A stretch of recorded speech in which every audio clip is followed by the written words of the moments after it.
यह क्लास आपके लिए बहुत ज़्यादा इंपॉर्टेंट और एक बहुत ज़्यादा ज़रूरी क्लास है, क्योंकि यहाँ पे जो हम लोग डिस्कशन करने वाले हैं पूरा एसएससी जीडी का पेपर के बारे में डिस्कस करने वाले हैं। किस तरह के क्वेश्चंस आपके एग्जाम में आते हैं, किस तरह के क्वेश्चंस आपके मोस्टली एग्जाम्स में जो है वो पूछे जाते हैं जीडी के एग्जाम में। पूरा का पूरा जीडी का पेपर है, तो हर एक कॉन्सेप्ट को समझिएगा, हर एक क्वेश्चन को आप लोग शेयर करते रहिएगा, ठीक है। ज़्यादा से ज़्यादा ये कोशिश करना है कि जितना पढ़ा रहा हूँ, जितना बता रहा हूँ, उसके नोट्स बनाते हुए चलो।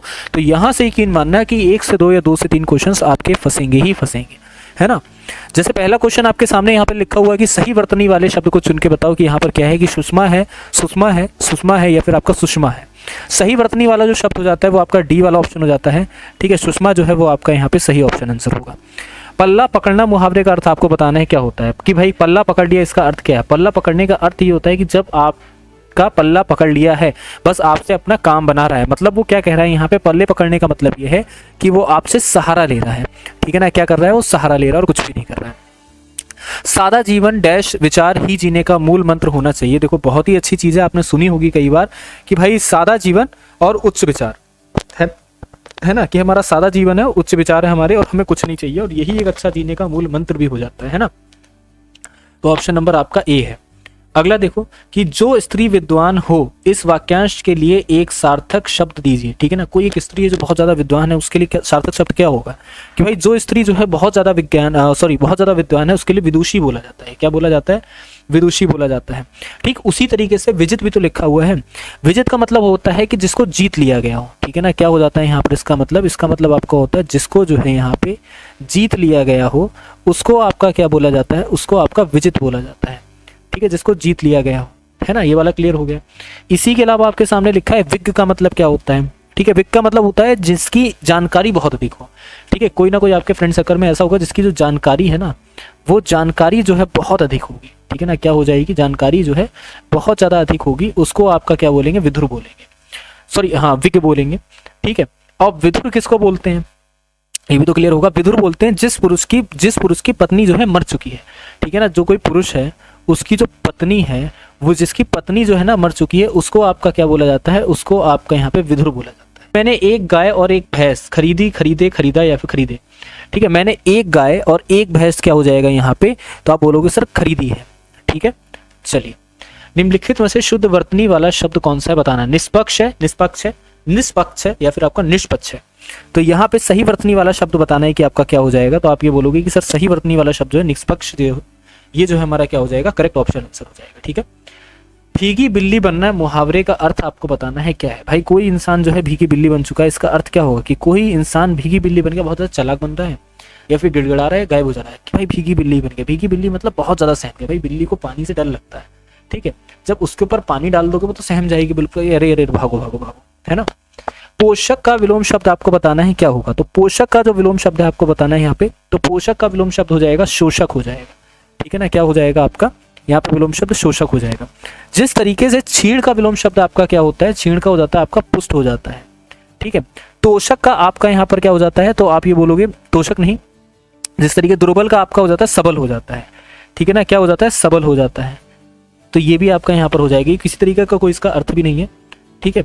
चलिए, उस विकल्प का चयन कीजिए जो निम्न मुहावरे का अर्थ व्यक्त करता है।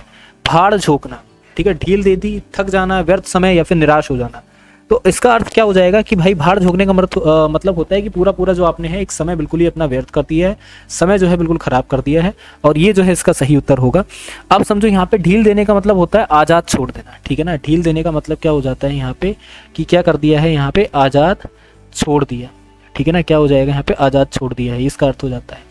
थक जाने का मतलब क्या होता है, थक जाने का मतलब होता है अंग अंग ढीला हो, ठीक है ना। क्या हो जाता है कि भाई अंग अंग जो है वो यहाँ पर क्या हो चुका है, ढीला हो गया है, ठीक है। ये यहाँ पे इसका अर्थ हो जाएगा। निराश हो जाने का मतलब क्या होता है, कि क्रोधित होना, ठीक है ना। निराश हो जाने का मतलब आपका क्या हो जाता है, कि बहुत ज्यादा क्रोधित हो गए हो, कोई क्रोधित हो गया है या फिर उसका उदास होना हो जाता है, ठीक है ना। क्या हो जाता है, उदास होना हो जाता है। दोनों ही आपके एक ही मतलब है, ठीक है। निम्नलिखित में से शुद्ध वर्तनी वाला शब्द आपको बताना है कौन सा है, ठीक है। यहाँ पर आपको शुद्ध वर्तनी वाला शब्द बताना है कि हमारा कौन सा है। पुष्कर, दुष्कर, दुष्कर या फिर दुष्कर। तो शुद्ध वर्तनी के शब्द के बारे में अगर हम लोग यहाँ पे बात करते हैं तो हमारा क्या हो जाएगा, तो बोलेंगे सर दुष्कर जो है, पुष्कर जो है वो हमारा क्या हो जाएगा, शुद्ध वर्तनी का शब्द है। अगला क्वेश्चन देखिए आपके सामने कि दिए गए शब्द में विलोम शब्द को चुनिए। आदान का विलोम शब्द आपको बताना है क्या होता है। तो आदान का होता है प्रदान होता है, ठीक है। अगला है कि दिन में डैश में ठंडक है, दिन में क्या है, दिन के मौसम में, ऋतु में, जलवायु में। तो सीधी सी बात है, दिन में हमारा क्या हो जाता है, दिन में हमारा मौसम हो जाता है, उस मौसम में क्या हो जा रही है, ठंडक हो जा रही है, ठीक है ना, या गर्मी हो जा रही है। तो मौसम हमेशा याद रखना, जलवायु जो होती है वो आपके एक एरिया की होती है, ठीक है ना, क्या होती है, एक एरिया की होती है, या फिर आप याद रखो कि एक क्षेत्र की जलवायु होती है, ठीक है। और शीत, ये तो खुद एक क्या है अपनी यहाँ पे ऋतु है, ठीक है। और ऋतु तो अपने हिसाब से होती है, गर्म होती है, ठंड होती है, तो उसमें तो आप कहीं नहीं सकते हो, ठीक है। दिए गए वाक्यांश के लिए एक शब्द चुनिए कि इस लोक से संबंधित है। अलौकिक, इस लोक से जो कुछ भी संबंधित है उसको आपका क्या बोलते हैं, उसको आपका लौकिक बोलते हैं, ठीक है ना, क्या बोलते हैं, लौकिक। और अलौकिक का मतलब क्या होता है, अलौकिक का मतलब होता है जो इस लोक में संभव ही ना हो, जो आपका इस लोक में क्या ना हो, इस लोक में आपका संभव ही ना हो, ठीक है ना, संभव ना हो, उसको आपका अलौकिक बोला जाता है ना। और इसी तरीके से लौकिक का मतलब जो इस लोक से संबंधित हो, ठीक है। तो ये लौकिक अलौकिक एक दूसरे के विलोम शब्द है। बिजली का आपको समानार्थी शब्द बताना है, यहाँ पर क्या हो जाएगा, तो बहुत आसान है। बिजली का जो समानार्थी शब्द है यहाँ पे दामिनी होगा, ठीक है ना, क्या हो जाएगा, दामिनी हो जाएगा। बिजली का एक समानार्थी शब्द नहीं होता है, बिजली के कई समानार्थी शब्द होते हैं, जैसे कि एक हो जाता है आपका तड़ित हो जाता है, ठीक है, एक आपका क्या हो जाता है, एक आपका विद्युत हो जाता है, एक आपका चंचला हो जाता है, ठीक है ना, क्या हो जाता है, चंचला हो जाता है, एक आपका चपला हो जाता है, ठीक है ना, क्या हो जाता है, चपला हो जाता है ना। उसी तरीके से यामिनी किसका है, यामिनी का जैसे तमी हो जाता है, ठीक है ना, क्या हो जाता है, यहाँ पे तमी हो जाता है। इसके अलावा निशी हो जाता है, ठीक है, क्या हो जाता है, निशी हो जाता है। त्रियामा हो जाता है, ठीक, क्या हो जाता है, त्रियामा हो जाता है। या फिर विभावरी हो जाता है, ठीक है ना, क्या हो जाता है, विभावरी हो जाता है। शर्वरी का मतलब क्या होता है, शर्वरी का मतलब आपका होता है रात हो गया, रात्रि हो गई, ठीक है ना, ये सारे इसके मतलब हो गए। इसको निशा भी बोलते हैं, ठीक है ना, क्या बोलते हैं, इसको निशा भी बोलते हैं। अटवी का मतलब क्या होता है, अटवी का मतलब होता है वन, ठीक है ना, वन हो गए, है ना, जंगल हो गया, ठीक है, जंगल हो गया, वन हो गए। और जैसे मतलब विपिन भी इसको बोलते हैं, क्या बोलते हैं, विपिन भी इसको बोलते हैं, ठीक है। आकाश का समानार्थी शब्द बताइए यहाँ पे क्या होगा, बहुत आसान है कि सर आकाश का समानार्थी शब्द होता है अंबर, है ना, आकाश का अंबर हो जाता है। और बाकी जो यहाँ पे लिखे हुए जैसे अक्षी, अक्षी का मतलब होता है नेत्र होता है ना, पता होगा सभी को। और जैसे कि नेत्र हो गया, अंबक हो गया, इसको आपका बोलते हैं। और अंबर में, अंबर का तो पता ही है आपको, ठीक है। अतुल का मतलब आपका होता है आसमान, ठीक है ना, अतुल का मतलब भी आपका क्या हो जाता है, आसमान हो जाता है, ठीक है। या फिर असीम, आसमान तो अनंत तक है ना, तो असीम भी इसको बोलते हैं। चलिए, किस भाग में त्रुटि आपको बताना है। सिखाता नहीं है कि कोई किसी को सिखाता नहीं है कि ऐसे उच्चारण करो। इसमें किस भाग में आपको बताना है कि आपकी जो है त्रुटि दे रखी है, ठीक है, इसमें बताना है आपको किस भाग में जो है आपकी त्रुटि जो है वो आपकी दे रखी है, ठीक है। चलिए जल्दी से बताइए। तो यहाँ पे अगर देखते हैं तो तीसरे वाले भाग में जो है ना वो आपकी त्रुटि दे रखी है, ठीक है ना। कोई किसी को सिखाता नहीं कि ऐसी उच्चारण, ऐसी की जगह आपका क्या होना चाहिए, बोलोगे सर कोई किसी को नहीं सिखाता है कि ऐसा उच्चारण करना चाहिए, ठीक है। तो तीसरे वाले भाग में आपकी क्या है, यहाँ पे समझ जाओगे कि सर तीसरे भाग में जो है वो हमारी त्रुटि है, ठीक है। अगला कि 10 आदमियों ने नाव से नदी को पार किया, कोई त्रुटि नहीं है। यहाँ पे बताना किस भाग में त्रुटि है, फिर कोई त्रुटि यहाँ पर है ही नहीं, ठीक है। तो 10 आदमियों ने नाव से नदी को पार किया, किसी भी प्रकार की कोई त्रुटि यहाँ पर नहीं है, ठीक है। भाइयों के झगड़े का हेतु क्या हो सकता है, ठीक है ना, उपयुक्त विकल्प का चयन करना है। यहाँ पे हेतु ये जो दे रखा है ना, इसको थोड़ा सा करेक्ट कर देते हैं। हेतु की जगह आपको बताना है कि क्या आ जाएगा, भाइयों के झगड़े का हेतु क्या हो सकता है, भाइयों के झगड़े का कारण क्या हो सकता है ना, क्या हो जाएगा यहाँ पे, कारण जो है वो यहाँ पर क्या बताना है आपको, हो सकता है। परीक्षा की डैश बदलनी चाहिए, तरीका, प्रणाली, उपाय या फिर ढांचा। तो परीक्षा का क्या बदलना चाहिए, परीक्षा की प्रणाली बदलनी चाहिए, ठीक है। क्या बदलना चाहिए हमको यहाँ पे, तो परीक्षा की जो प्रणाली है उसको चेंज करना चाहिए, फिर देखना चाहिए कि एग्जाम करवाने में या फिर नंबर्स में क्या डिफरेंस जो है यहाँ पे आ रहा है, ठीक है। क्लियर यहाँ तक। अगला क्वेश्चन देखते हैं, अगले क्वेश्चन में देखते हैं हमारे सामने क्या लिखा होगा। अगला है जो पुरुष लोहे की तरह बलिष्ठ है उसको क्या बोलते हैं, जो पुरुष जो है लोहे की तरह बलिष्ठ होता है उसको आपका लौह पुरुष बोलते हैं, ठीक है। क्या बोला जाता है उसको, हमेशा याद रखना, लौह पुरुष बोलते हैं। चलिए अब यहाँ पर से जीके जीएस का सेशन स्टार्ट हो जाता है। जीके जीएस के सेशन में आपके सामने पहला प्रश्न है कि भारतीय संविधान के इनमें से किस अनुच्छेद में नए राज्यों के गठन, सीमाओं के फेरबदल इत्यादि से संबंधित वर्णन जो है वो आपका किया गया, अनुच्छेद 1 में, अनुच्छेद 2 में, अनुच्छेद 10 में या फिर आपका अनुच्छेद नंबर 3 में। ठीक है, क्वेश्चन को फिर से पढ़ो कि भारतीय संविधान के इनमें से किस अनुच्छेद में नए राज्यों के गठन और सीमाओं के फेरबदल इत्यादि के संबंध वर्णन करा गया है कि जो हमारा कोई भी एक नया राज्य है उसको गठित करा जा सकता है, किसी भी राज्य का विघटन करके या तोड़ के, या दूसरा राज्य जो है बना सकते हैं, सीमाओं का फेरबदल भी कर सकते हैं कि यहाँ तक जो है किसी दूसरे राज्य की सीमा है, उसके बाद किसी और राज्य की सीमा है। बाकी ये सारी चीज़ों का जो वर्णन है वो आपका किस में मिलता है, तो आप यहाँ पर याद रखना कि अनुच्छेद नंबर 3 में जो है वो यहाँ पे मिल जाता है। ठीक है, अब अनुच्छेद 1 में क्या मिलता है, तो अनुच्छेद 1 में आप लोग याद रखोगे कि जो संघ होता है ना, संघ का जो नाम होता है, ठीक है ना, संघ हो जाता है, संघ का जो नाम होता है, और जो राज्य क्षेत्र होता है, ठीक है ना, क्या हो जाता है, राज्य क्षेत्र होता है, ये यहाँ पे हो गया। और अनुच्छेद 2 में क्या होता है, अनुच्छेद 2 में होता है कि जो संसद होती है, ठीक है ना, संसद क्या करती है, विधि के द्वारा नए राज्य बनाती है। संसद क्या करती है, विधि के द्वारा नए राज्यों में प्रवेश की स्थापना देती है। जो नए राज्य होते हैं उनमें प्रवेश की स्थापना देती है, वो किस में हो जाता है, अनुच्छेद नंबर आपके 2 में हो जाता है। अनुच्छेद 10 में आपका क्या होता है कि नागरिकता के अधिकारों को बना रहे, जो नागरिकता के जो अधिकार हैं, ठीक है, वो नागरिकता के जो अधिकार हो जाते हैं वो यहाँ पर क्या हो जाए, यहाँ पर आपके बने रहे, ठीक है ना, ये हो जाता है।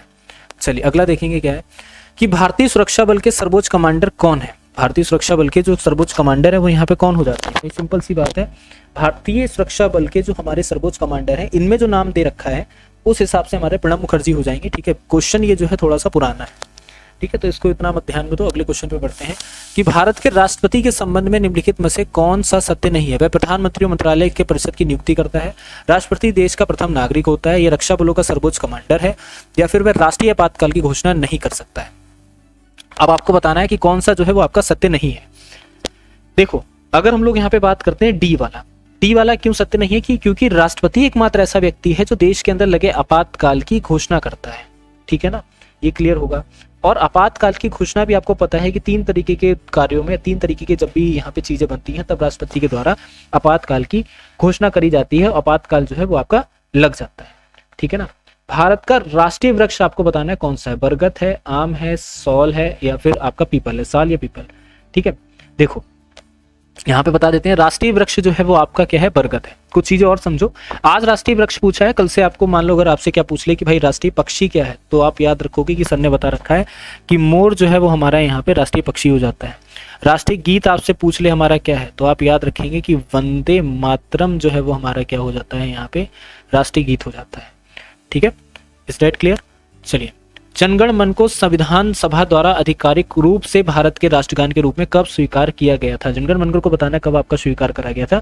आधिकारिक रूप से अगर हम लोग यहाँ पे बात करते हैं तो इसको 24 जनवरी 1950 में स्वीकार कर लिया गया था। बोलेंगे सर 24 जनवरी 1950 में यहाँ पे क्या हो जाता है, इसको एक तरीके से राष्ट्रगान के रूप में यहाँ पे चुन लिया गया था। और सबसे पहले अगर पूछा जाए कब गाया जाता है, तो भी आप याद रखोगे कि सबसे पहले अगर गाने के बारे में बात करते हैं तो सबसे पहले ये जो राष्ट्रगान आपका हमारा राष्ट्रगान जो हो जाता है वो 27 दिसंबर 1911 में सबसे पहले आपका गाया जाता है। ठीक है ना, और कहाँ पे गाया जाता है, तो आप ये भी याद रखोगे कि जो कलकत्ता का अधिवेशन होता है, अधिवेशन हमेशा याद रखेंगे कहाँ के होते हैं, तो अधिवेशन आपके कांग्रेस के अधिवेशन होते हैं। ठीक है, कांग्रेस का अधिवेशन होता है, वो भी कौन सा वाला अधिवेशन होता है, तो कलकत्ता वाला आपका अधिवेशन होता है। ठीक है ना, और किसके द्वारा लिखा गया था, तो ये भी आप लोग को पता होगा कि रविंद्रनाथ टैगोर जी के द्वारा ये जो है वो आपका लिखा गया था।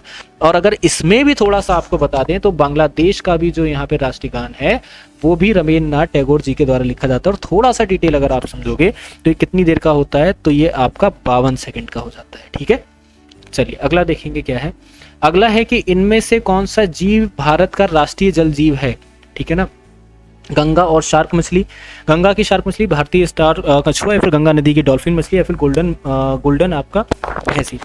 ठीक है, देखो राष्ट्रीय जल जीव के बारे में पूछ रहा है तो गंगा नदी में एक आपकी डॉल्फिन मछली रहती है, हमारा यहाँ का राष्ट्रीय हो जाता है। ठीक है ना, अब देखो कुछ चीजें यहाँ पे समझना कि अगर आपसे राष्ट्रीय प्रतीक के बारे में पूछे तो आपको पता होगा क्या हो जाएगा कि सारनाथ जो हमारा हो जाता है, सारनाथ में स्थित है अशोक स्तंभ। ठीक है, सारनाथ में स्थित हमारा क्या हो जाता है, अशोक स्तंभ हो जाता है, ये हमारा राष्ट्रीय हो जाता है, क्या हो जाता है, प्रतीक हो जाता है। ठीक है, यहाँ पे एक चीज लिखते हुए चल रहे हैं। ध्वज हमको सभी को पता है, राष्ट्रीय ध्वज तिरंगा जिसमें केसरी सफेद और हरा रंग है। राष्ट्रीय गान जनगण मनगढ़, गीत वंदे मातरम। राष्ट्रीय कैलेंडर आपका ग्रेगोरियन कैलेंडर जो शंख संवत बोलते हैं। राष्ट्रीय पुष्प कमल। ठीक है, और राष्ट्रीय पक्षी मोर, राष्ट्रीय पशु बाघ, राष्ट्रीय फल आम, राष्ट्रीय वृक्ष बरगद, राष्ट्रीय नदी गंगा, और राष्ट्रीय जलीय जीव गंगा डॉल्फिन। क्लियर। चलिए भारत का राष्ट्रीय गीत किसने लिखा था, अभी आपको बताएं, सॉरी हाँ गलती हो गई, यहाँ पे मिस्टेक हो गई। राष्ट्रीय गीत के बारे में आपसे पूछ रहे हैं, तो राष्ट्रीय गान जो है रविन्द्रनाथ टैगोर जी के द्वारा, राष्ट्रीय गीत बंकिम चंद्र चटर्जी के द्वारा लिखा गया है। ठीक है, अब वो भी क्या हो गया था कि इन्होंने किस में लिखा था, तो यहाँ पर भी याद रखना कि इनके द्वारा जो है संस्कृत भाषा में लिखा गया था। कौन सी भाषा में, तो कहेंगे सर इनके द्वारा ये जो लिखा गया था संस्कृत भाषा में लिखा गया। ठीक है, और थोड़ा सा और समझते हैं कि संस्कृत भाषा में तो लिखा गया है, और कब यहाँ पे, इसका मेन रीजन क्या है कि जितने हमारे स्वतंत्रता सेनानी थे, ठीक है ना, स्वतंत्रता सेनानी थे, उनकी याद में, या फिर आप ये समझते हुए चलो कि स्वतंत्रता सेनानियों ने, जो क्रांतिकारियों ने जो लड़ाई लड़ी थी, उनसे प्रेरणा लेकर ये जो है हमारा राष्ट्रीय गीत जो है वो लिखा गया है। क्लियर। और अगर हम लोग बात करते हैं तो ये इससे पहले कब गाया गया था राष्ट्रीय गीत, सबसे पहले आपका 1896 में कलकत्ता अधिवेशन में आपका गाया गया था। कब गाया गया था, तो कलकत्ता अधिवेशन में आपका राष्ट्रीय गीत गाया गया था। ठीक है, और अगर हम लोग थोड़ा समझते हैं कि रविन्द्रनाथ टैगोर को राष्ट्रीय गान लिखने के अवसर में क्या मिला था, तो आप लोग यहाँ पर याद रखोगे कि इनको राष्ट्रीय गान लिखने के मतलब लिखा था, उसकी वजह से इनको विश्व कवि नोबेल पुरस्कार भी दिया गया था। ठीक है ना, तो आप यहाँ पर याद रखेंगे कि विश्व कवि नोबेल पुरस्कार जो है वो इनको यहाँ पे मिलता है। ठीक है, अगला, कौन सी नहर प्रशांत महासागर को अंटार्कटिक महासागर से जोड़ती है। बहुत अच्छे अच्छे क्वेश्चन हैं, इनको सबको रिपीट करते हुए चलो। यहाँ पे याद रखना कि पनामा नहर, ठीक है, पनामा नहर जो है प्रशांत महासागर को अटलांटिक महासागर से जोड़ती है। ठीक है, स्वेज नहर, स्वेज नहर लिखा हुआ, स्वेज नहर कहाँ पे पता है किसी को, तो ये आपकी मिस्र में हो जाती है। ठीक है, कहाँ हो जाती है, मिस्र में हो जाती है। किसमें, तो जो हमारा लाल सागर है, इसको किससे जोड़ती है, इसको आपका भूमध्य सागर से जोड़ती है। ठीक है ना, क्लियर है, यहाँ पे बोलेंगे सब बिल्कुल क्लियर है। और जो कील नहर है कहाँ पे है, तो कील नहर जो है वो हमारी यहाँ पे जर्मनी में है। कील नहर किससे किसको जोड़ती है, उत्तरी सागर को बाल्टिक सागर से जोड़ती है। ठीक है ना, क्या हो जाती है, उत्तरी सागर को आपकी किससे जोड़ती है, बाल्टिक सागर से जो है वो आपकी जोड़ती है। ठीक है, कोरित नहर क्या है, ये आपकी ग्रीस यूनान में हो जाती है। ठीक है ना, यूनान में क्या हो जाती है, ग्रीस यूनान में हो जाती है। ये आपकी सुरोनिक की खाड़ी को कुरिंथन खाड़ी से जोड़ती है। ठीक है ना, किसमें हो जाता है, आपकी सुरोनिक की खाड़ी को कुरिंथन खाड़ी से आपकी आपस में जोड़ देती है। निम्नलिखित में से कौन सा एक महत्वपूर्ण शहर नील नदी के तट पर स्थित है, बुडापेस्ट या फिर सिकंदरिया या फिर बगदाद या फिर आपका लंदन। तो यहाँ पर याद रखना, आपसे पूछ रहा है कि कौन सा शहर जो है नील नदी के तट पर स्थित है, तो यहाँ पर याद रखिएगा कि नील नदी के तट पे जो है वो आपका एक मिनट, हाँ ठीक है, बुडापेस्ट जो है वो आपका स्थित हो जाता है। ठीक है, बाकी आपसे यहाँ पे लंदन के बारे में पूछ रहा है, लंदन आपका टेम्स नदी पर है। ठीक है, किस नदी पर है, टेम्स नदी पर। बगदाद, बगदाद पता है क्या है, बगदाद आपका इराक, ठीक है ना, इराक का शहर हो जाता है, आपका टिग्रिस नदी पर है। कौन सी नदी पर है, तो यहाँ पर आता है टिग्रिस नदी पर है। और आपका सिकंदरिया जो लिखा हुआ है ये आपका मिस्र है। ठीक है ना, क्या हो जाता है, मिस्र हो जाता है, ये आपका नील नदी पर है। ठीक है, मिस्टेक हो गया यहाँ पे, नील नदी पर आपका मिस्र का हो जाता है सिकंदरिया। बुडापेस्ट जो है वो आपका हंगरी में है, ये आपका डेन्यूब पर हो जाता है। ठीक है, चलिए अगला देखेंगे हमारा क्वेश्चन क्या है। कहीं कहीं पे मिस्टेक हो जाती है तो उसको थोड़ा मैनेज कर लेना। ठीक है, माले किस देश की राजधानी है, मॉरिशियस, लक्षद्वीप, मालदीव या फिर आपका मलेशिया।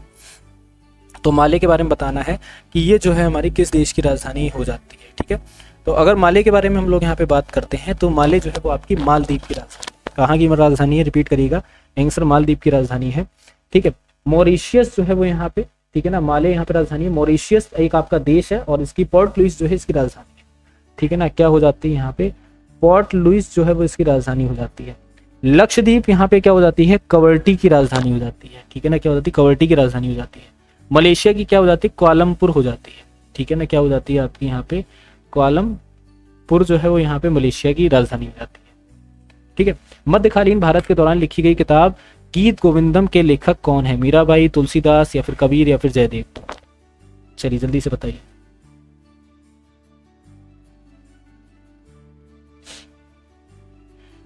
चलो जल्दी से बताओ।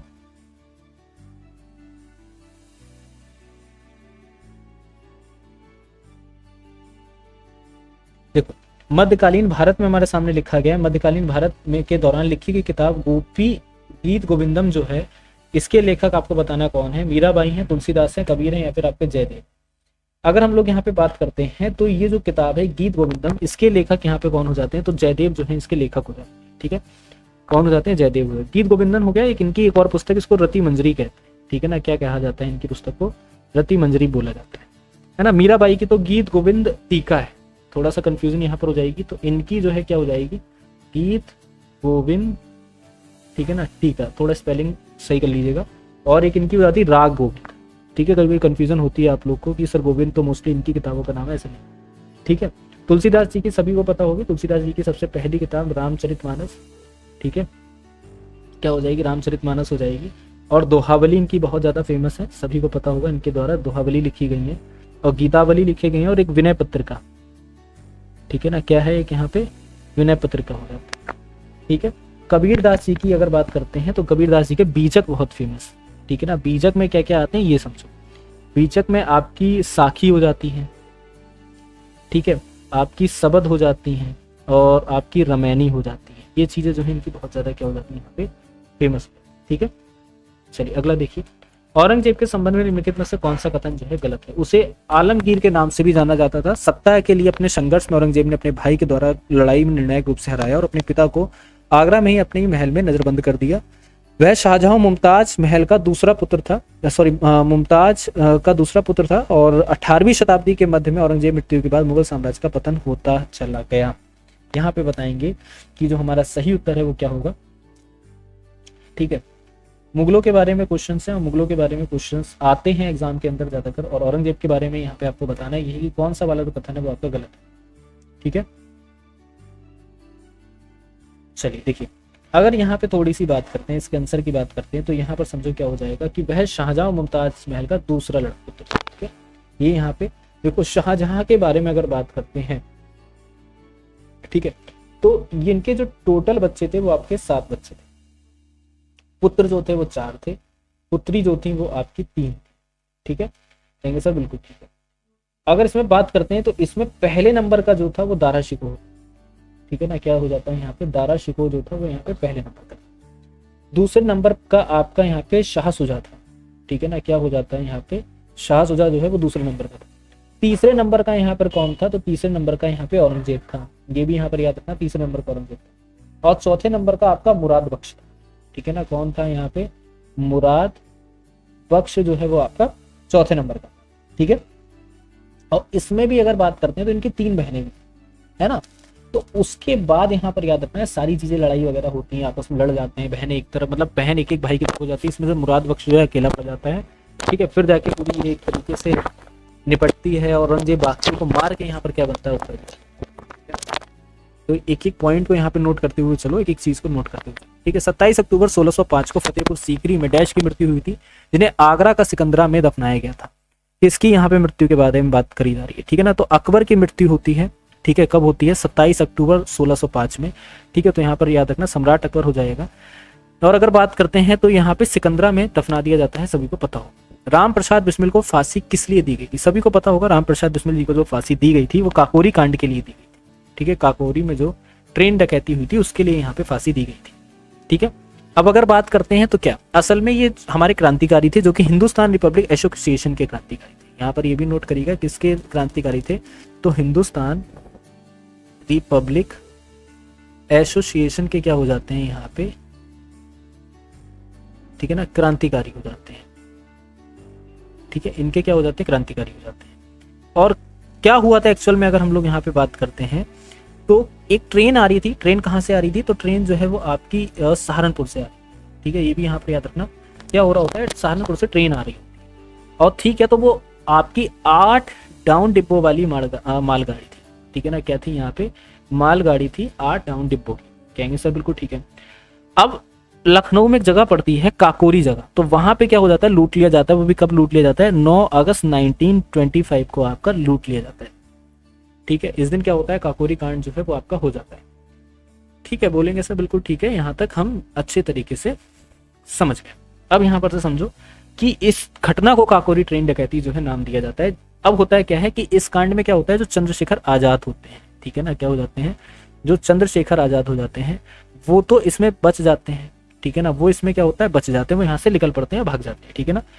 अब होता है क्या है कि इन पर मुकदमा चलता है, जिसमें से ये 4 इसमें जो हो जाते हैं, 4 इसमें एक तरीके से पूरी तरीके से आप मानते हुए चलो जो अभियुक्ति पाए जाते हैं, पूरी तरीके से इस मुकदमे में अपराधी पाए जाते हैं, ठीक है। जिसमें से राम प्रसाद बिस्मिल, जिनको गोरखपुर में यहाँ पर क्या दी जाती है, फांसी दी जाती है, ठीक है ना। कहाँ पर दी जाती है, गोरखपुर। एक आपके होते हैं अशफाक उल्ला खां, ठीक है ना, क्या कौन हो जाते हैं, तो अशफाक उल्ला खां हो जाते हैं। इनको कहाँ पर दी जाती है, तो इनको फैजाबाद में दी जाती है फांसी। कहाँ पर दी जाती है, फैजाबाद में दी जाती है। फिर एक हो जाते हैं रोशन सिंह हो जाते हैं, ठीक है ना, कौन हो जाते हैं, रोशन सिंह हो जाते हैं। तो रोशन सिंह को कहाँ पे दी जाती है, तो इनको आपकी प्रयागराज में दी जाती है, ठीक है ना, कहाँ पर दी जाती है, प्रयागराज। फिर राजेंद्र लाहड़ी हो जाते हैं, ठीक है ना, कौन हो जाते हैं यहाँ पे, राजेंद्र लाहड़ी हो जाते हैं। इनको कहाँ पर दी जाती है, तो इनको आपका गोंडा में दी जाती है, ठीक है, कहाँ पर, गोंडा में फांसी दी जाती है। तो इतने लोग हैं, इनको आपकी क्या करी गई थी, फांसी जो है वो आपकी दी गई। हाल ही में गोयम, इसको रहने दो, ठीक है ना, चल ठीक है, एक बार देख लेते हैं इनको भी। तो अब यहाँ पे देखिए, हाँ, हाल ही में गोयम बिना मूल्य विज योजना जो है वो आपकी शुरू हुई। कहाँ पे शुरू हुई, तो वो आपकी गोवा के अंदर शुरू, ठीक है। हाल ही में किसने इस्पात मंत्रालय के अतिरिक्त सचिव का पदभार संभाला है, तो यहाँ पर याद रखिएगा, इस्पात मंत्रालय का जो यहाँ पे सचिव का जो पदभार है वो चंद्रलाल दास ने यहाँ पे संभाला है, ठीक है। हाल ही में सरकार ने विमान रख रखाव मरम्मत ओवरहॉलिंग के कितने प्रतिशत एफडीआई की मजदूरी दी है, तो यहाँ पर याद रखेंगे कि जो मजदूरी आपकी अप्रोक्सीमेटली दी गई थी, एक मिनट ना, हाँ, 100% की पूरी जो मजदूरी है वो आपकी दी गई। हाल ही में श्री राम कैपिटल को एआरसी लॉन्च करने के लिए किसकी मंजूरी मिली है, ठीक है, श्री राम कैपिटल की एआरसी लॉन्च करने के लिए यहाँ पर आपको बताना है किसकी मंजूरी जो है वो आपकी मिली है, तो आरबीआई की मिली है, ठीक है। अगला है कि हाल ही में किसे झारखंड विधानसभा का चुनाव का ब्रांड एम्बेसडर आपका चुना गया है, ठीक है। तो यहाँ पर याद रखिएगा कि महेंद्र सिंह धोनी को आपका चुना गया है। अगला है, हाल ही में कहाँ गंगा उत्सव 2024 जो है वो आपका मनाया जाएगा। भाई बहुत आसान सा सवाल और बहुत आसान सा इसका जवाब, हरिद्वार 2024 का, ठीक है। चलिए यहाँ तक क्लियर हो गया होगा। आ जाते हैं रीजनिंग के सेशन पे, आ जाते हैं। मधुमक्खी का रिलेशन भिन्न भिनाने से दे रखा है, मुर्गियों का रिलेशन आपसे पूछा जा रहा है किससे होगा। तो देखो मधुमक्खी क्या करती हैं, बड़ा ही भिन्न भिनाती हैं, ग्रुप में होंगी, भिन्न भिन्न भिन्न भिन्न करती रहेंगी। मुर्गियों के पास क्या होता है, कुटकुटाना होता है, ठीक है ना, उनके में क्या होता है, कुटकुटाना होता है, कुट कुट कुट कुट कुट कुट कुट कुट करती रहेगी, है ना। चलिए अब ये मत बोल देना कि सर वो हाउलिंग करती है, मधुमक्खी है, मधुमक्खी के भेड़िया नहीं है जो हाउलिंग करेगी, है। अगला देखो क्या है कि आपको बताना है कि अगला जो क्वेश्चन मार्क है, क्वेश्चन मार्क के प्लेस पे सही उत्तर क्या होगा। तो देखो एक तीर, अगर यहाँ पे देखोगे तीर एक्सचेंज होते जा रहे हैं, ठीक है, सबसे नीचे है, सबसे ऊपर आया यहाँ पे, फिर इसका मतलब सबसे ऊपर होना चाहिए। सबसे ऊपर आपका या तो ये होगा या फिर आपका ये वाला हो जाएगा, ये 3 है ना। अब यहाँ पर इस वाले तीर को देखते हैं, ठीक है, ये तीर है, फिर ये आपका यहाँ पे क्या हो रहा है, ये ऊपर गया है, ऊपर के बाद नीचे आया, तो इसका मतलब इसके बाद जब ये आपका जाएगा थर्ड प्लेस पे जाएगा, तो सी वाला आपका करेक्ट ऑप्शन आंसर हो जाएगा। लेमन को आपका यहाँ पे ELMNO में लिखा जाता है, और आपको बताना है कि क्लस्टर को क्या लिखेंगे। देखो सीधी सी बात है, लेमन आपके सामने लिखा है, लेमन में इन्होंने क्या करा है, इन्होंने कुछ नहीं करा है, इसको आरोही क्रम में लिख दिया है। मतलब समझे, आरोही क्रम का, आरोही क्रम का मतलब है कि लेमन आपके सामने लिखा है तो EL, ठीक है ना, और यहाँ पे M आपके सामने रहेगा और NO इस तरीके से हो जाएगा। ये हो गया EL, M आपके सामने रहा, यहाँ पे हो गया NO। ठीक इसी तरीके से क्लस्टर को जरा देखो और बताओ, तो क्लस्टर में भी तो सेम चीज आपकी अप्लाई होंगी इस तरीके से, ठीक है। अब देखो अगर क्लस्टर में हम लोग यहाँ पे देखते हैं तो इन्होंने क्या करा है, इसको भी इन्होंने आरोही क्रम में लिख दिया है। एक मिनट रुक जाना, ठीक है। देखो सी को तो सी वैसे लिख रहने देते हैं, अगर LU को देखते हैं तो L को अगर हम लोग देखेंगे तो E, ठीक है ना, और UE, रुक जाओ थोड़ा सा मिस्टेक है इसमें,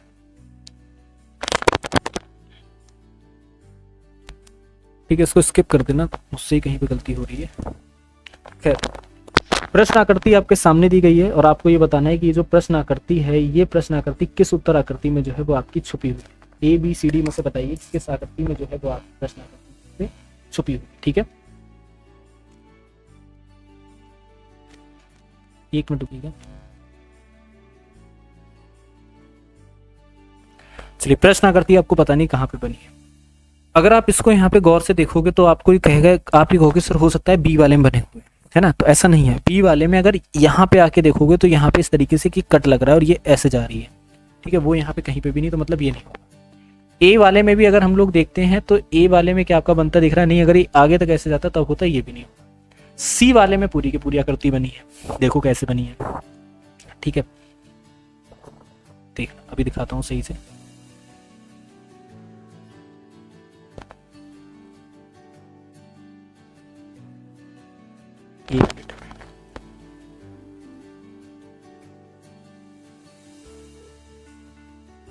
देखो इसमें कहाँ पे बनी है, इसमें यदि आकृति को हम लोग यहाँ पे देखते हैं तो ये इस तरीके से बन के गई, बोलेंगे सब बिल्कुल गई इस तरीके से, ठीक है।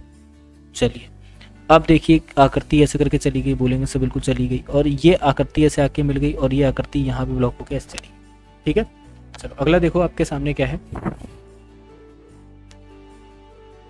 कि डिक्शनरी को किसी कोड लैंग्वेज में 20 लिखते हैं, मोबिलिटी को आपका 16 लिखते हैं, टर्मिनेशन आपको बताना है कि टर्मिनेशन को आपका क्या लिखा है, ठीक है। कैसे लिखते हैं पता है, अगर हम लोग यहाँ पे बात करते हैं, ठीक है ना, तो यहाँ पे क्यों लिख रहे हैं, क्या रीजन हो सकता है, तो अगर रीजन यहाँ पे देखते हैं तो यहाँ पे अक्षरों की संख्या रीजन है। कैसे, अगर डिक्शनरी में देखेंगे तो 1 2 3 4 5 6 7 8 9 10, टोटल नंबर ऑफ अक्षर कितने हैं आपके 10 इंटू 2 20 लिख दिया, ठीक है। मोबिलिटी में देखो 1 2 3 4 5 6 7 8, तो 8 इंटू 2 16 लिख दिया है, बोलेंगे से बिल्कुल ठीक है। तो टर्मिनेशन भी तो सेम ऐसे ही, 1 2 3 4 5 6 7 8 9 10 11, 11 इंटू 2 अगर हम लोग करेंगे तो क्या हो जाएगा 22 हो जाएगा, तो 22 ऐसे हो जाएगा, तो मतलब हमारा डी वाला ऑप्शन आंसर करेक्ट हो जाएगा, ठीक है। चलिए 64 का रिलेशन 4 से है, x यहाँ पर आपका है रिलेशन 6 से दे रखा है, x मान लो क्वेश्चन मार्क मान लो, 100 रिलेशन 5, तो आपको बताना है क्वेश्चन मार्क के प्लेस पे जो हमारा सही आंसर है वो क्या होगा, ठीक है। देखो भाई अब ये दे रखा है 4 इंटू 2 की पावर अगर हम लोग 2 कर देते हैं, है ना, 4 इंटू 2 की पावर 2, तो मतलब अगर हम लोग यहाँ पे देखेंगे तो 8 का स्क्वायर जो है कितना हो जाएगा 64 हो जाएगा, हो जाएगा कि नहीं हो जाएगा, कहेंगे सर बिल्कुल हो जाएगा, है ना। अब सेम इसमें 5 इंटू 2 का स्क्वायर कर देते हैं, तो 10 का स्क्वायर कितना होता है, 10 का स्क्वायर आपका 100 हो जाता है, ठीक है, 10 का स्क्वायर जो है वो आपका 100 हो जाता है। अब यही 6 इंटू 2 का यहाँ पर स्क्वायर करते हैं, 6 दूनी 12, 12 का स्क्वायर कितना हो जाएगा 144, ए वाला ऑप्शन हो जाएगा आपका सही कि नहीं, कहेंगे सर बिल्कुल हमारा ए ऑप्शन जो है करेक्ट ऑप्शन आंसर, ठीक है। चलिए राजू को यहाँ पे कोड लैंग्वेज में WFOZ लिखा जाता है, सीता को XNYF लिखा जाता है, तो मोनू बताना है। अगर हम लोग यहाँ पे देखते हैं कि क्या लिखा हुआ है, राजू लिखा हुआ है, ठीक है ना, क्या लिखा हुआ है यहाँ पे राजू लिखा हुआ है।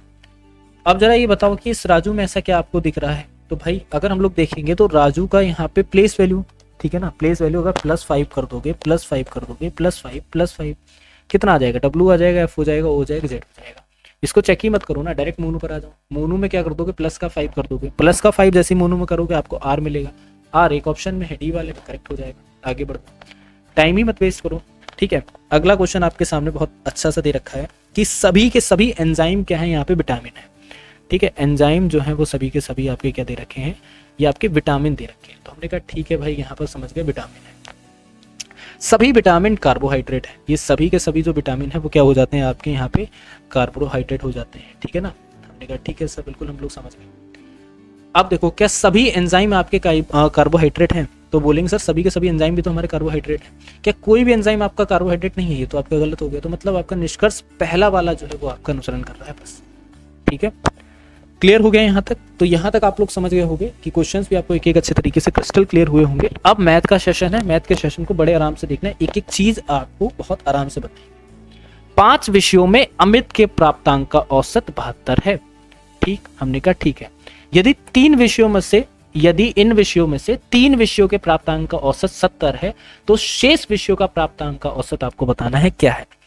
यहाँ पे एक लड़का अमित है जिसको क्या हो जाते हैं, अगर हम लोग देखते हैं कि उसके जो 5 विषय हैं उसमें जो उसका एवरेज आ रहा है 72 आ रहा है, ठीक है ना। 5 विषयों में उसका जो एवरेज आ रहा है वो कितना आ रहा है 72 आ रहा है, तो टोटल नंबर आपके यहाँ पर कितने हो जाएंगे 360 हो जाएंगे, बोलेंगे सर बिल्कुल ठीक है। उनके 3 विषयों में प्राप्तांक का औसत 70 है, मतलब 3 विषयों का प्राप्तांक का जो औसत है वो आपका 70 है, तो मतलब यहाँ पे कितना हो जाएगा 210 हो जाएगा, ठीक है, कहेंगे सर बिल्कुल ठीक है। तो शेष 2 बचे यहाँ पे आपको बताना है, तो शेष विषयों के प्राप्तांकों का औसत क्या है। 5 विषयों के टोटल प्राप्तांक कितने थे 360 थे, ठीक है। 3 विषयों के टोटल प्राप्तांक कितने थे 210 थे, तो शेष बचे वालों का अगर हम लोग यहाँ पे देखेंगे तो क्या हो जाएगा 360 माइनस का आपका 210 होगा कि नहीं होगा, कितना बचेगा आपका 150 बचेगा, बच जाएगा ना 150, कहेंगे सर बिल्कुल बच जाएगा। 150 बटा आपका कितना हो जाएगा, यहाँ पे 2 एवरेज निकालना है ना हमें, तो सिंपल आपका एवरेज कितना निकल आएगा, तो बोलेंगे सर 75 जो है वो हमारा यहाँ पे सही आंसर आपका हो जाएगा, ठीक है ना। क्या हो जाएगा आपका यहाँ पर जो सही आंसर है वो आपका 75 हो जाएगा, मतलब 75 जो है वो आपका सही ऑप्शन आंसर होगा बी वाला। क्लियर यहाँ तक, चलिए अगला देखिए जरा। अगला है कि ABC किसी काम को 5, 6, 8 दिनों में पूरा करते हैं। यदि वे 7 काम करें तो कार्य के लिए उन्हें 2,950 रुपये प्राप्त हुए। तो B का हिस्सा आपको बताना है कितना होगा। ठीक, ये भी कोई मुश्किल सवाल नहीं है, ऐसा नहीं है कि आपसे लग नहीं पाएगा, बड़ा भयानक और खतरनाक सवाल। देखो ABC जो अपना काम करते हैं, A के द्वारा जो काम कराया जा रहा है 1/5 भाग करा जा रहा है। B के द्वारा जो काम करा जा रहा है वो आपका 1/6 भाग करा जा रहा है। C के द्वारा जो काम करा जा रहा है वो आपका 1/8 भाग करा जा रहा है। 3 भाग यहाँ तक हो गए, बोलेंगे सर बिल्कुल हो गए।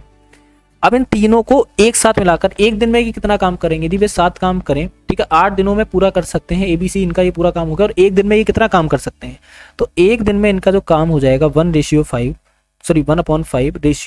1/6 रेशियो 1/8, मतलब एक दिन का जो इनका काम होगा वो कितना हो जाएगा? 120 हो जाएगा।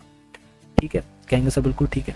तो यहाँ पे कितना निकल आएगा? यहाँ पे निकल आएगा 24। ठीक है, तो इसको अगर लिखेंगे, जब LCM 120 आ रहा है तो यहाँ पर कितना हो जाएगा जरा समझना। ठीक है, तो 24 बटा आपका कितना हो जाएगा यहाँ पे? तो आप बोलोगे सर 24 बटा हमारा 120 हो जाएगा। ठीक है ना, क्या हो जाएगा? 24 बटा 120 हो जाएगा रेशियो।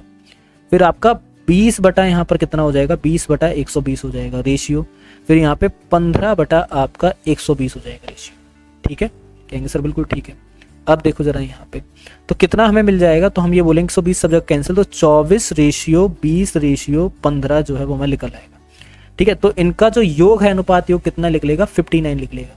आपसे B का पूछा गया है, B का कितना है? रेशियो 20 है, 20 बटा 59 और टोटल राशि कितनी थी? 2,950 थी।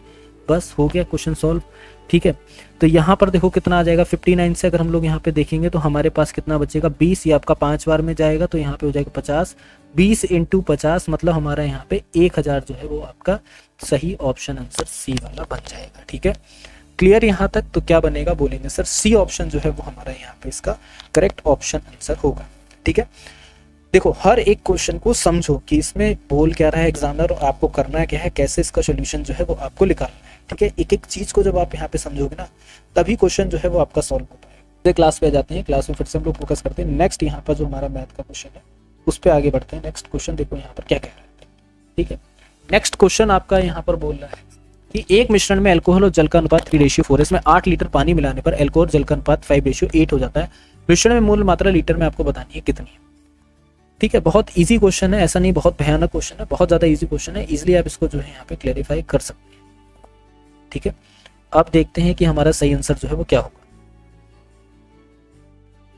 देखो भाई, अगर यहाँ पे एक चीज देखते हैं कि एक मिश्रण है, ठीक है, एक मिश्रण में अल्कोहल और जल की मात्रा, अल्कोहल और जल की मात्रा, अल्कोहल को A से लिख देते हैं, इसमें कितनी दे रखी है? 3x दे रखी है। जल को हम लोग W से लिख देते हैं, कितनी दे रखी है? 4x दे रखी है। 8 लीटर पानी मिलाने पे, तो दोनों में ही तो 8-8 लीटर आपका पानी मिलेगा। ये इसमें 8 लीटर पानी मिलाने पर अल्कोहल और जल का अनुपात, इसमें 8 लीटर जब आपका पानी मिला दिया गया है तो आप देखो क्या हो जाएगा कि 3x अपॉन, ठीक है ना, 4x + 8 मिलाने के बाद क्या हो जाती? 5 अपॉन आपका यहाँ पर हो जाता है 8। क्रॉस मल्टीप्लाई करेंगे ना, क्रॉस मल्टीप्लाई जब हम लोग करेंगे तो हमारे सामने क्या हो जाएगा? 24x बराबर आपका हो जाएगा 20x प्लस आपका हो जाएगा 40। तो 4x बराबर हमारा हो जाएगा 40 और x बराबर हमारा हो जाएगा x बराबर 40 अपॉन हमारा हो जाएगा 4। तो यहाँ पे x अपॉन हमारा कितना? x इक्वल्स टू आपका हो जाएगा 10। ठीक है, मिश्रण में मूल मात्रा जो है वो आपको बताना लीटर में कितनी है। ठीक है, टोटल अगर हम लोग यहाँ पे देखेंगे इसकी मूल मात्रा कितनी थी? 3x प्लस आपका 4x इक्वल्स टू आपका 7x। तो 7 × 10 इक्वल्स टू आपका 70। तो मूल मात्रा क्या थी आपकी? 70 लीटर जो थी वो आपकी यहाँ पे मूल मात्रा थी B में। ठीक है, समझ गए कि नहीं समझ गए? क्लियर हो गया होगा यहाँ तक आपको। अगला क्वेश्चन देखेंगे क्या है। 4 संख्या आपको दे रखी है, ठीक है ना, क्या दे रखी है आपको? 4 संख्या दे रखी है 2, 3, 5, 7 के रेशियो में। इनका SCF, इनका जो SCF है वो आपका H है। सबसे बड़ी सबसे छोटी संख्याओं के वर्गों का योग आपको बताना है क्या हो। ठीक है, चलो आ जाते हैं इस क्वेश्चन पे। क्या पहली संख्या इसमें से क्या दे रखी है? पहली संख्या इसमें से 2x है। ठीक है, दूसरी संख्या इसमें से क्या दे रखी है? दूसरी संख्या इसमें से 3x। तीसरी संख्या इसमें से क्या दे रखी है आपको? 5x दे रखी है। और चौथी जो संख्या आपको दे रखी है इसमें से क्या दे रखी है? 7x दे रखी है। यही तो दी गई है, बोलेंगे सर बिल्कुल ये दी गई है। चलो चारों संख्याओं का एचसीएफ आपको 6 दे रखा है। इन चारों की चारों संख्याओं का जो एचसीएफ है वो आपको कितना दे रखा है, 6 दे रखा है, हम समझ गए। ठीक है, सबसे बड़ी संख्या देखो भैया, ठीक है ना, सबसे बड़ी मतलब आप एचसीएफ का मतलब समझ रहे हो ना, यहाँ पे क्या है, एचसीएफ का मतलब आपको क्लियर होना चाहिए कि यहाँ पे मतलब क्या है। ठीक है, उनका महत्तम समापवर्तक एचसीएफ जो है वो आपको 6 दे रखा है। ठीक है, अब देखो जरा सबसे बड़ी संख्या इनमें से क्या है, सबसे बड़ी संख्या है इसमें से 7x है, और सबसे छोटी संख्या इनमें से क्या है, सबसे छोटी संख्या 2x है। अब पढ़ो, सबसे बड़ी सबसे छोटी संख्याओं का वर्ग मतलब इनका स्क्वायर का योग क्या होगा। ठीक है, 7 के स्क्वायर का योग कितना हो जाएगा, 49x स्क्वायर हो जाएगा, प्लस यहाँ पर कितना हो जाएगा, 4x स्क्वायर हो जाएगा ना। तो यहाँ पर कितना मिलेगा हमको, 53x स्क्वायर मिलेगा कि नहीं।